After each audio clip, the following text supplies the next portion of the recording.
आज के case studies के इस लेक्चर में बात होगी एक ऐसे जजमेंट की जिसमें यह देखने को मिलता है कि पत्नी ने पति के ऊपर भर भर के आरोप लगाए थे, गंभीर से गंभीर आरोप लगाए थे। उसके बावजूद भी निचली अदालत ने पति को बरी कर दिया और इस बात से व्यथित होकर पत्नी को ऐसा लगता है कि मैंने इतने भर भर के आरोप लगाए, इतने गंभीर आरोप लगाए, फिर भी निचली अदालत ने बरी कर दिया। अरे पति को बरी नहीं करना चाहिए था, उसे तो जेल भेजना चाहिए था। और इस बात से व्यथित होकर पत्नी हाई कोर्ट में अपील करती है और पत्नी के यहाँ पर अपील भी डिसमिस हो जाती है और निचली अदालत के फैसले को बरकरार रखा जाता है। पत्नी इस मामले में आरोप लगाती है कि पति ने शादी के 10 दिन बाद ही दहेज मांगना शुरू कर दिया और इतना ही नहीं, वो मेरे मायके जाता है, वहां सबको डराता है, धमकाता है और 25 लाख रुपए दहेज की मांग करता है। बात यही खत्म नहीं होती, पत्नी ने यह भी आरोप लगाया कि पति ने चाकू की नोक पर मुझसे एक नहीं, दो नहीं, पूरे 4 चेकों पर साइन करवा लिए और मेरा सारा पैसा हड़प लिया। और यह भी पत्नी ने आरोप लगाया कि जब मैं मायके में थी तो पति वहां जाता है और मेरे बच्चों को किडनैप करके लेके आ जाता, अपहरण कर लेता मेरे बच्चों का। और पत्नी यहां तक कि इस मामले में यह भी आरोप लगाती है कि पति शराब पिया करता था, जुआ खेला करता था और मेरे सारे पैसे छीन लिया करता था, क्योंकि मैं एक फार्मासिस्ट हूं और मेरे पास पैसा था और मेरे खुद की कमाई का पैसा था, उसे भी पति ने छीन लिया। यानी कि पत्नी यहाँ पर एक मेडिकल स्टोर चला रही थी और पत्नी कहती मेरा पैसा पति छीन रहा था। अब इसके बावजूद भी इस मामले में कोर्ट ने पति को बरी कर दिया।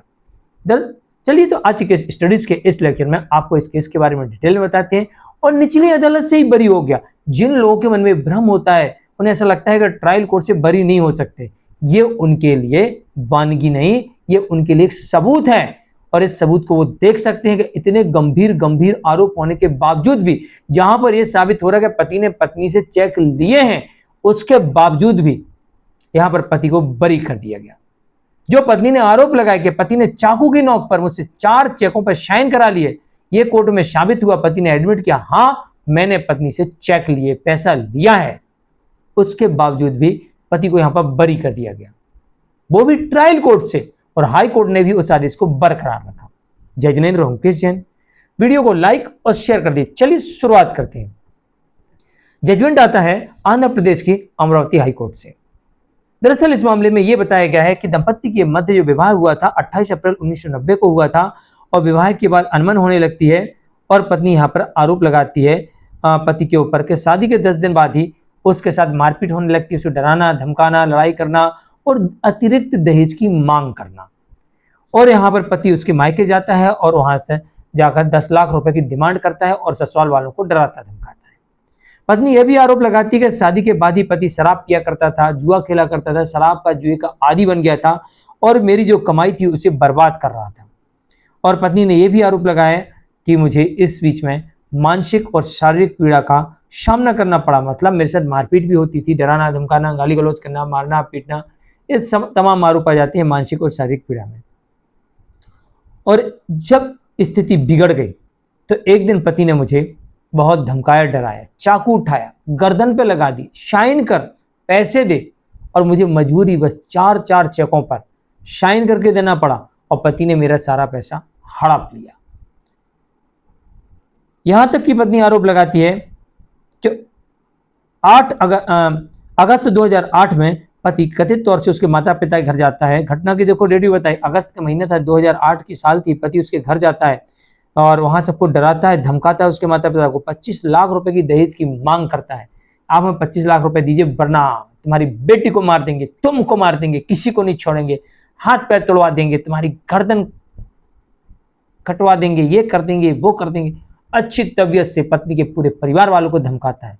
सोचिए पति का पावर देखिए जरा, एक अकेला आदमी जाता है कहां, पत्नी के ससुराल में, और वहां इतने पावर से धमकाता है। अब आप ही विचार करिए, आप लोग गए होंगे पत्नी के ससुराल में, तो क्या आपको कभी मौका मिला धमकाने का? क्या आपने कभी धमकाया? अगर मौका मिले तो बताइए। और यहां पर धमकाया ही नहीं, 25 लाख रुपए की डिमांड भी की। इस मामले में बच्चों के अपहरण का आरोप भी लगा कि पति बच्चों को लेकर भी यहां से भाग गया, बच्चों का अपहरण कर लिया।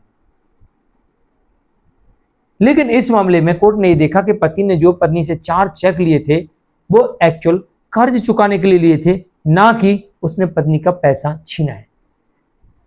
तो कोर्ट ने माना कि अगर कर्ज चुकाने के लिए पैसा लिया जाता है तो कोई अपराध की श्रेणी में नहीं आता उस वक्त जब पत्नी के पास पैसा हो। तो पत्नी के पास पैसा था, पति ने यहाँ पर 4 चेक लिए, वो भी कर्ज चुकाने के लिए, ऋण चुकाने के लिए, तो कोर्ट ने इसे अपराध नहीं माना। बाकी जितने भी पत्नी ने आरोप लगाए उन आरोपों को अभियोजन पक्ष कोर्ट में साबित करने में विफल हुआ। और ये अपहरण वाली जो बात है, ये इसके अलावा अन्य कई जजमेंट भी जहां कहा गया है कि पति अगर अपने बच्चों को मां से छीन के लाता है या उसके घर से उठा के लाता है तो ये अपहरण की श्रेणी में नहीं आता है और किडनैपिंग का केस नहीं बनता है। ऐसे भी कई जजमेंट देखने को मिले हैं। तो यहाँ पर पति को बरी कर दिया ट्रायल कोर्ट ने। पत्नी व्यथित हुई, हाईकोर्ट पहुंचती है और यहाँ पर आंध्र प्रदेश की अमरावती हाईकोर्ट भी पति को बरी कर देती है।